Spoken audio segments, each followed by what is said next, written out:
mais um episódio da rúbrica A Conversa Continua. Neste episódio, a conversa continua com a doutora Salomé Ratinho. Vamos falar de uma temática que acontece com a maior parte das pessoas no mundo, com toda a gente, ou toda a gente já passou por algum destes momentos. E vamos falar mesmo sobre isso, a questão desses momentos importantes e impactantes na nossa vida. Estamos a falar, se calhar, do falecimento de algum ente querido, de uma doença, do divórcio, momentos impactantes, momentos chamados momentos major na nossa vida, que impactaram de alguma forma aquilo que era o nosso futuro e como é que podemos contornar essa situação. Doutora Salomé, olá. Olá. Obrigado por estar aqui novamente. Obrigada. Eu perguntar porque é que certos acontecimentos, ou estes acontecimentos, têm um impacto assim tão marcado na nossa identidade e na forma como nós vimos a vida, não é? Claro. É assim, nós ao longo do nosso desenvolvimento, ao longo do nosso crescimento, vamos construindo, se pensarmos em nós como uma casa, não é? Vamos construindo as fundações da casa, levantamos os pilares principais, vemos o revestimento, enfim. Depois, consoante a nossa genética, consoante o nosso ambiente familiar, vamos tendo aqui contribuições melhores ou piores, não é? Coisas que nós não escolhemos. Temos a escola, temos, enfim, uma série de vivências, vamos expondo as nossas paredes, as nossas janelas, os nossos telhados, e dali resulta uma construção mais, menos resistente, enfim, o que nós conseguimos fazer. E depois, de repente, aparece um sismo, não é? Por exemplo, um abalo, um fogo, uma coisa que vai contra a nossa casa.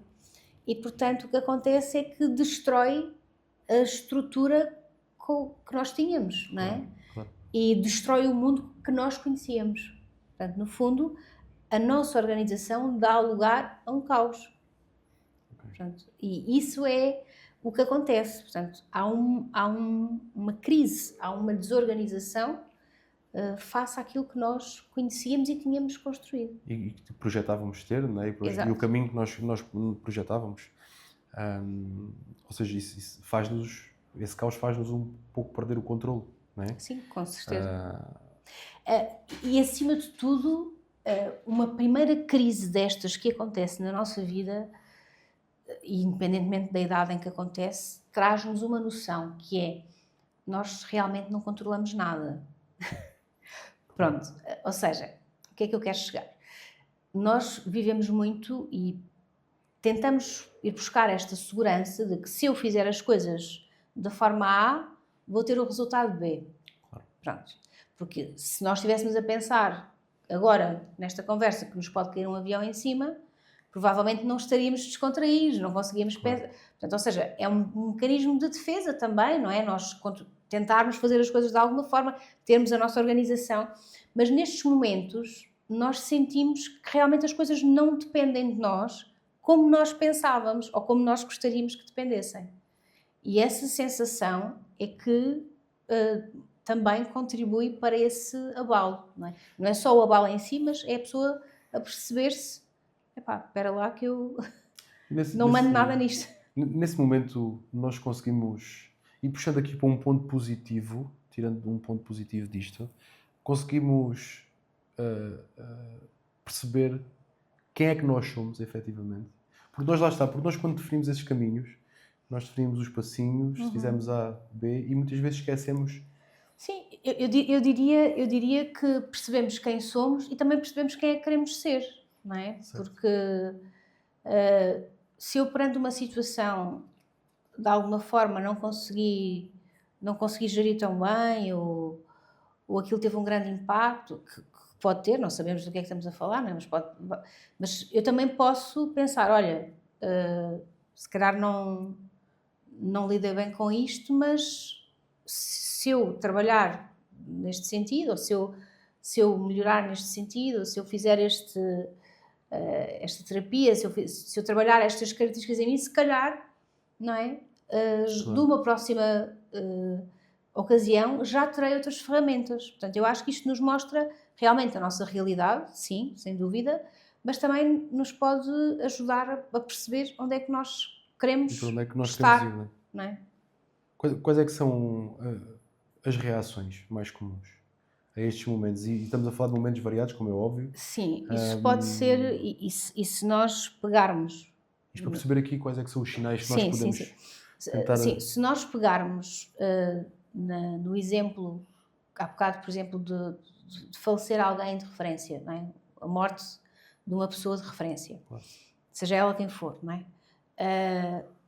Basta nós pensarmos nisso e pensarmos nas reações à volta de várias pessoas, não é?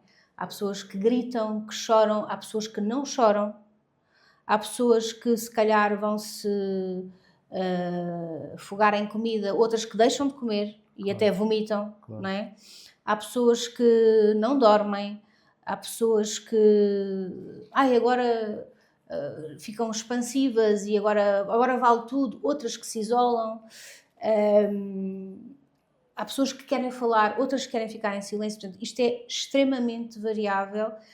Havia um professor, um pedopsiquiatra, que eu recordo-me perfeitamente desta conversa, nunca me esqueci.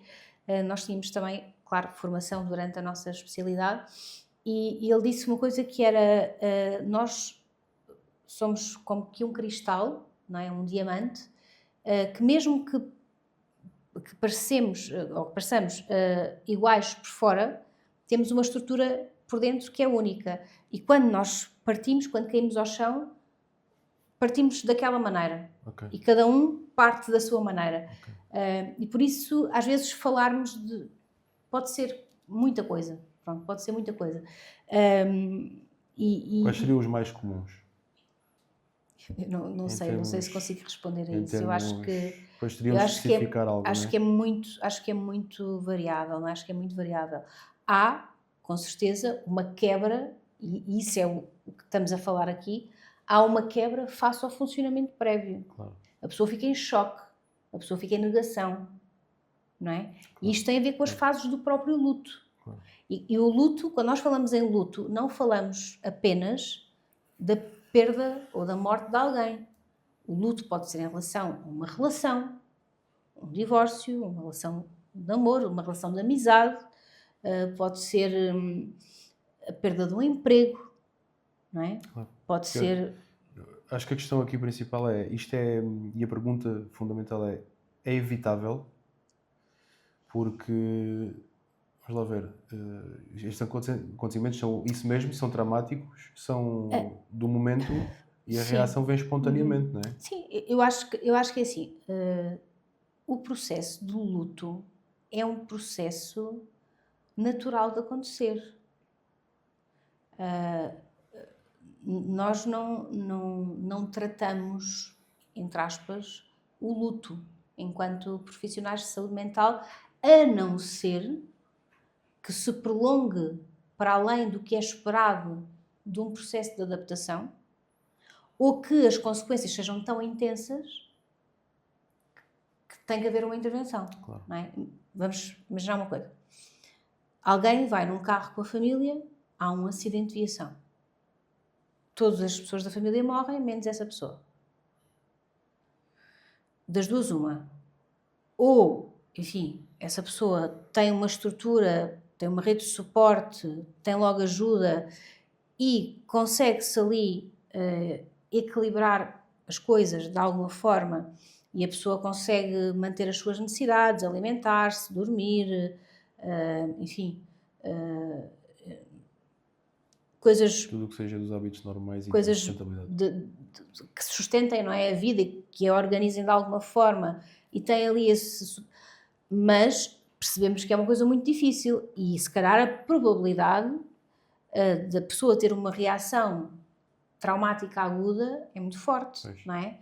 Ficar em choque, não conseguir comer, não conseguir dormir, ficar a reviver não é? as situações. Portanto, aí, embora seja esperado pela gravidade da situação que isso aconteça, precisa de intervenção, Pois.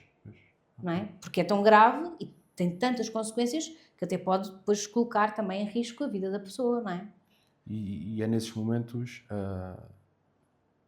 como é que nós... Vamos lá ver. Isso, a partir do momento... A minha questão aqui seria... Se deve-se procurar ajuda a partir do momento em que acontece o trauma, o evento, ou aguardar e até um ponto em que se sinta que falta essa rede de apoio ou que falta... É assim, eu acho que isto, a pessoa, assim, a pessoa, aqueles que a rodeiam, que são próximos, eu acho que as pessoas conseguem perceber essa diferença.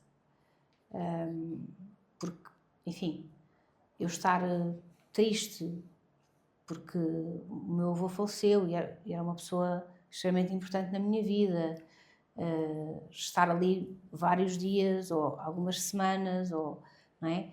Quando falo disso, comover-me, todas estas coisas, mas continuei a trabalhar, continuei a cuidar dos meus filhos,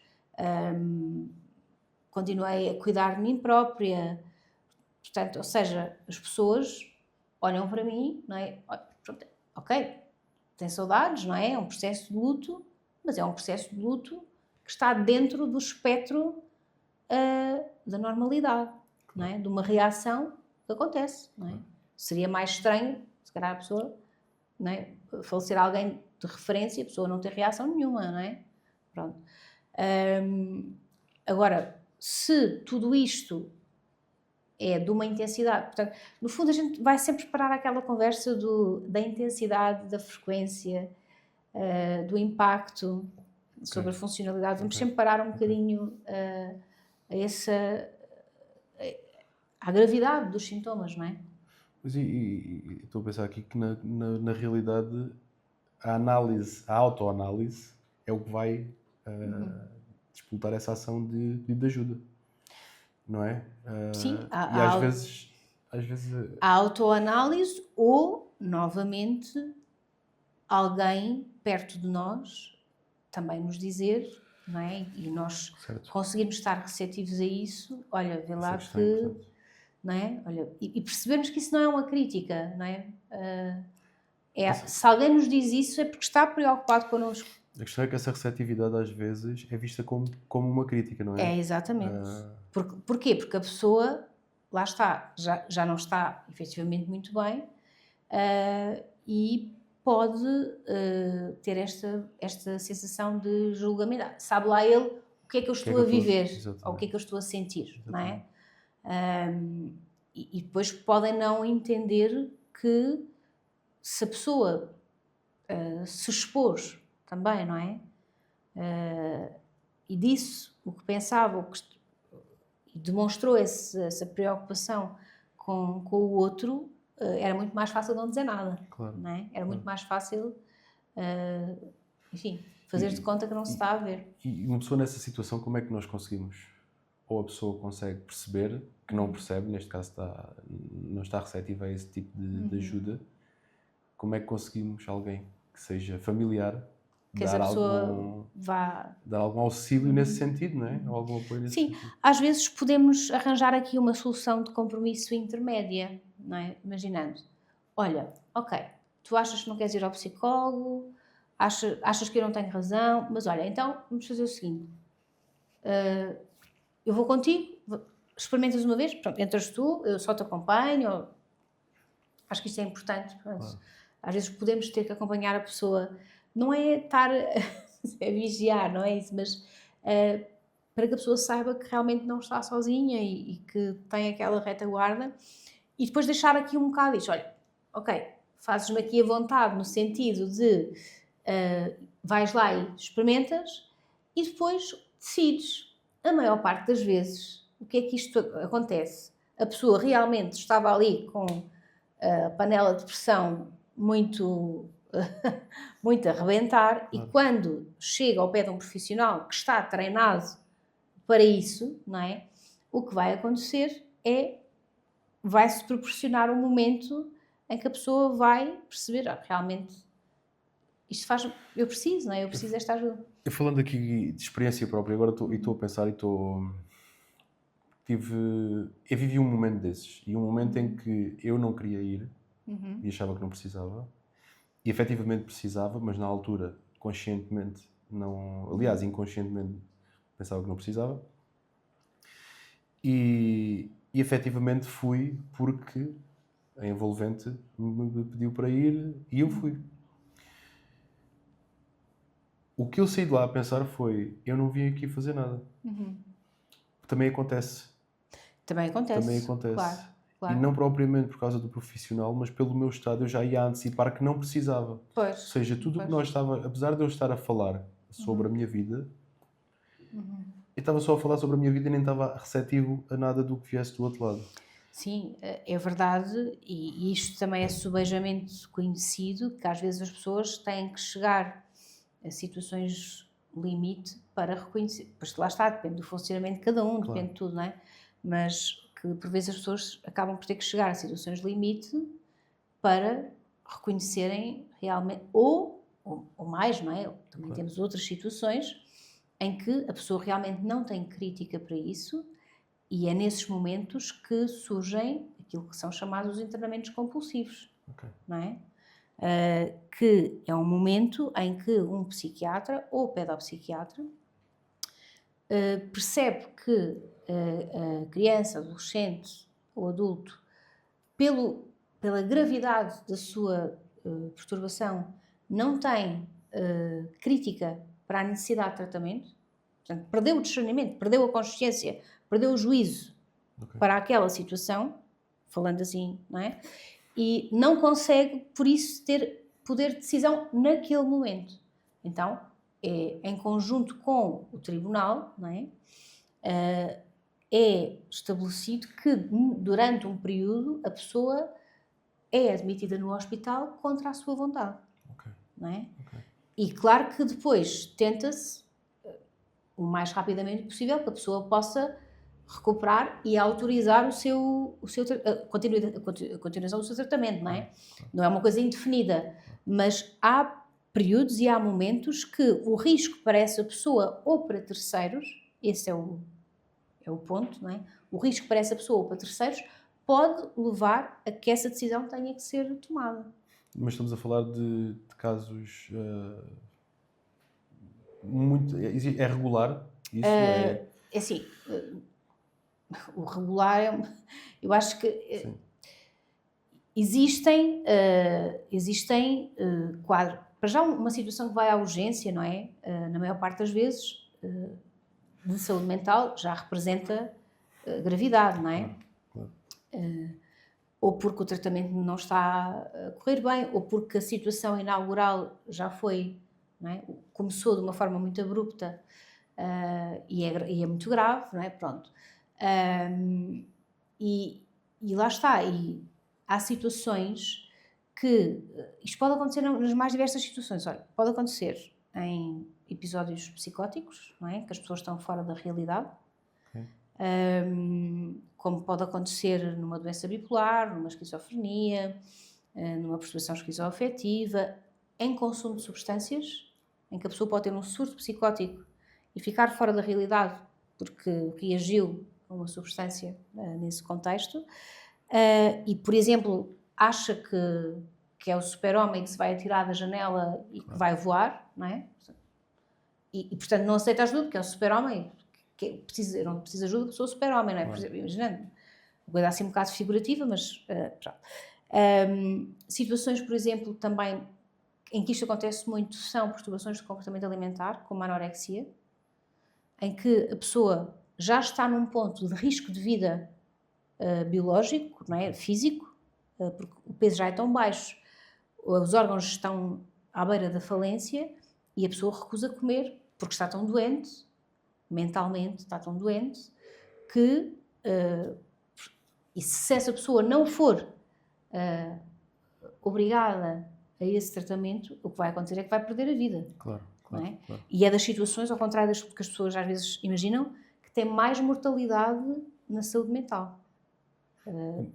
Depois, também, situações, por exemplo, de depressão profunda, não é? Que as pessoas podem ter, por exemplo, uma ideação suicida com risco e que chegam ao contexto da urgência e dizem não, a minha situação não tem salvação, não tenho... e, portanto, nós podemos ter que fazer isso para proteger a pessoa dela própria. Claro, claro. Portanto, há imensas situações que podem potenciar uma decisão dessas, não é? E contextualizando aqui ou pelo menos dando aqui a ligação àquilo que é a temática de hoje, estamos a falar desses todos que você mencionou, que se calhar só a questão da depressão profunda é que se calhar se ligava tanto aqui à ação de um trauma ou de um evento, ou às outras também. Nem por isso, porque assim, nós não sabemos, as pessoas por vezes têm já situações clínicas previamente diagnosticadas, Ok. não é? E perante um evento podem ter uma descompensação e ter uma outra maneira, por exemplo, não é? Claro, claro. Ou mesmo, por exemplo, traumas de guerra, situações, lá está, muito complicadas, limite, também podem originar sintomas psicóticos Ok. pela gravidade do choque, da vivência, da experiência, e ser uma desorganização tão grande que a pessoa fica fora da realidade porque a realidade é impossível de tolerar. E é engraçado porque às vezes esses eventos não são eventos do ontem nem do anteontem. Às vezes são com anos de diferença, não é? Exato. E isso já não é uma situação de stress traumático agudo, mas aquilo que se chama de stress pós-traumático, Ok, não é? ok. Que pode surgir vários meses, anos depois. E seguindo aqui um pouco pelos eventos do dia a dia e os eventos que se calhar seriam mais prováveis de acontecer com a população, qual é aqui, pegando aqui um bocadinho no propósito, não é? No propósito, porque nós falámos aqui num dos episódios que o propósito ajudou a colmatar uma destas A transformar, condições a e a transformar um dos nossos convidados. Portanto, ele falou muito que o propósito o fez crescer e evoluir, sair de casa, neste caso. Como é que você vê aqui o propósito aqui na evolução aqui destas Sim, questões? isso no fundo, nós, e pegando aquele exemplo que eu estava a dar no início, nós tínhamos uma casa construída de uma maneira e vamos ter que a construir de outra, não é? E arranjarmos um objetivo de vida, um propósito, dá significado à nossa existência, dá significado aos acontecimentos da nossa vida. Uma das coisas, por exemplo, que se sabe é que pessoas, por exemplo, que estejam envolvidas em atividades de voluntariado, que de alguma forma, e nestes períodos que recorram a isso, não é? Que se sintam úteis, que por exemplo vão para o hospital ajudar doentes ou que vão para um lar de idosos contar uma história, ou que vão para uma casa de acolhimento de crianças fazer atividades com as crianças, ou seja, há coisas que nos dão esta sensação de retorno e que nos agarram ao momento presente e dão esta sensação de espera, isto aconteceu na minha vida, é um facto, foi difícil, mas eu estou aqui, estou a fazer o meu... Estou a ser útil, não é? Estou a fazer o meu papel, estou a descobrir novas coisas sobre mim, e realmente isto pode ser um princípio desta reconstrução de identidade, não é? E claro que é importantíssimo, é importantíssimo. E lá está. Se nós já temos de ter um propósito na realidade, numa vida sem eventos, não é? Muito mais neste contexto. Eu por acaso relaciono um bocado com isso. Este ano aconteceu uma situação dessas e efetivamente isso que você está a dizer estou-me a ver, porque quando nós nos disponibilizamos a ajudar, a estar disponível para outros, parece que epá, tudo é diferente, não é? Que se torna diferente. Parece que viramos o copo ao contrário e diz assim, espera aí, agora estou a ver do outro lado, não estou a ver só aquela parte que está suja, não é? Quando... Para dar aqui um contexto, quando nós sentimos que a vida já não tem rumo, como é que nós podemos chegar à consciencialização de que precisamos deste propósito? Ou como é que nós podemos dar o primeiro passo? Assim, se se chega a esse ponto de perda de sentido para a vida, não é? Eu acho que ninguém deve tentar fazer isso sozinho, ok? Se podemos ter aqui já uma mensagem para as pessoas reterem, quando alguém pensa em fazer mal contra si próprio, seja de que forma for, seja recorrendo a que mecanismo, isso não é... porque às vezes fala-se muito assim, a pessoa fez aquela escolha, a pessoa... Não. Está estudado também, não sou eu que digo, que muitas das pessoas que põem fim à própria vida estão doentes. Podia não estar identificado, ok? Mas estão numa situação de perturbação, seja ela qual for, seja uma depressão, seja... não interessa. Mas estão numa situação em que precisam de ajuda, precisam de tratamento e por isso não devemos colocar aqui o ónus, o que é que a pessoa vai fazer. Não, a pessoa vai pedir ajuda, vai ter essa ajuda, vai dar o feedback se esse tratamento está a resultar ou não, porque não significa, lá está, o médico não é um ser supremo, Claro. e podem ser precisos ajustes, tem que haver esta relação de confiança e de saber. Existem vários mecanismos hoje em dia em Portugal que se pode pedir ajuda, de linhas de apoio, o 112, até linhas em que se pode falar diretamente com psicólogos, que estão disponíveis durante até períodos bastante alargados do dia. As pessoas podem dirigir-se ao serviço de urgência, podem contactar os bombeiros, podem falar com o médico de família que depois, enfim, dá um encaminhamento de acordo com a situação. Portanto, ou seja, falar, miúdos não conseguem ter essa abertura com os pais. Falem com o professor na escola, falem com o treinador de uma atividade em quem confiam, não é? Okay.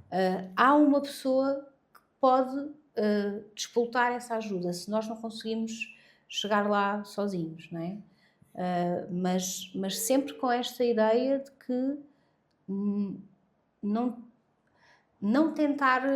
É um bocadinho como aquelas coisas que não tente fazer isto em casa sozinho. Não é? Claro. Esta coisa que às vezes diziam, não experimente isto em casa sozinho. Pronto. E é um bocado assim, porque há coisas que pela sua gravidade e pela sua natureza precisam de ter ajuda. E isto é uma mensagem que tem que ficar. E nesse seguimento, perceber aqui qual é que é o papel da família, dos amigos e da comunidade em si, lá está, nesta recuperação, neste apoio. Assim, é importantíssimo de não julgamento, não é? Porque muitas vezes também o que acontece, como acontece com as recém-mamãs, faz isto, faz aquilo, tens é que ir para o ginásio, tens é que comer beterraba, tens é que ir para a praia, tens é que... Pronto. E quando a gente começa uma frase a dizer tens que, já a pessoa que está do outro lado já a perdemos. Claro. Porque a pessoa não... Assim, provavelmente já tentou isso tudo. Claro. Provavelmente já tentou isso tudo. E a pessoa precisa que, novamente, o outro que está do lado, olha, eu percebo que tu estás em sofrimento. Portanto, estamos a validar esse sofrimento. Não estamos a dizer se fulano tal passou por pior, porque ninguém fica feliz com a infelicidade dos outros, não é? Portanto, reconhecer o sofrimento, validar esse sofrimento. Olha, eu estou-te a ver, vejo o teu sofrimento, estou aqui, não é? Como é que eu te posso ajudar? Claro. Pois, não sei. Então, olha, o que é que achas? Marcamos uma consulta, falamos com a tua mãe, com o teu pai, com o teu irmão, não sei o quê, não é? Mas também não fugir do assunto, não é? Porque às vezes o que também acontece é, tipo, ninguém fala do elefante na sala. Toda a gente vê que aquela pessoa não está bem e ninguém vai lá, não é? Isso também é uma coisa... Isso é como passarmos por alguém na rua com a cabeça esborrachada no chão e olharmos para o lado, Pois. não é? Não pode ser. E nesse segmento, quando existe essa falta, porque lá está, hoje em dia, família, amigos, comunidade, muitas vezes as pessoas sentem-se sozinhas, porque efetivamente existe essa questão de tens de fazer, tens disto, ou crítica. Estou-me a lembrar agora de uma expressão que falámos há pouco tempo, que é o estás maluco. Quando não existe isso, o que é que a pessoa em si pode fazer e como é que deve de abordar essa situação? Sim.